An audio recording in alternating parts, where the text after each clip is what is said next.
નંદુકાના Ranpur road પર આવેલા સપના marble પાસેથી શરૂ થતા ડિવાઈડર વિસ્તારમાં છેલ્લા કેટલાક દિવસોથી અંધારાને કારણે સતત અકસ્માતો સર્જાઈ રહ્યા છે। ગઈ રાત્રે પણ બે વાહન ચાલકો ડિવાઈડર પર ચડી જતા ગંભીર અકસ્માત થયો હતો। સ્થાનિક રહીશોનું કહેવું છે કે રસ્તા પર કોઈ પણ પ્રકારની સ્ટ્રીટ લાઇટ કે ચેતવણી બોર્ડ નથી, જેને કારણે રાત્રિના સમયે ડ્રાઈવરોને ડિવાઈડર દેખાતું જ નથી અને અવારનવાર અકસ્માત થતા રહે છે। તેઓએ તાત્કાલિક જે છે બોર્ડ લગાવવાની તેમજ યોગ્ય લાઇટિંગ સુવિધા ઊભી કરવાની માંગ કરી છે। રહીશો મુજબ માર્ગ અને મકાન વિભાગ તેમજ પાલિકાની અનેક વખત લેખિત તેમજ મૌખિક રજૂઆતો કરવા છતાં હજુ સુધી કોઈ જ પગલું લેવામાં આવ્યું નથી। જો તંત્ર ઝડપથી કાર્યવાહી નહીં કરે તો આવા અકસ્માતો યથાવત રહેશે અને કોઈ મોટી જાનહાનિ થાય તે પહેલા કાર્યવાહી થવી જરૂરી છે।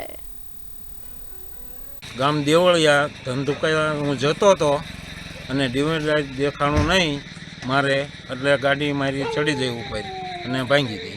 હવે સમસ્યા છે અમારે રાણપુર રોડની, જ્યાં 2 વે રોડ છે ત્યાંથી 4 લાઇન રોડ થાય છે, વચ્ચે ડિવાઈડર છે, ત્યાં કોઈ ટોપ લાઇટ કે સ્ટ્રીટ લાઇટ છે નહીં અને એક્સિડન્ટ દર અઠવાડિયામાં અંદાજે 2 થી 3 એક્સિડન્ટ થાય છે।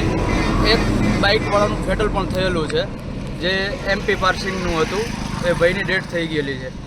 એને ટાઈમ થયો એપ્રોક્સિમેટલી 2 મહિના આજુબાજુ, અને રોજ એક્સિડન્ટ થવાનો ભય રહે છે। અહીંયા બાજુમાંથી અમારે નીકળવું હોય તો એમને ડર રહે છે કે કોઈ ગાડી એક્સિડન્ટ વચ્ચે થશે તો ત્યાં આગળ એક સ્ટોપ લાઇટ લગાવવી દે નગરપાલિકા અમને, અને સ્ટ્રીટ લાઇટ નાખી દે તો અમે આભાર વ્યક્ત કરશું।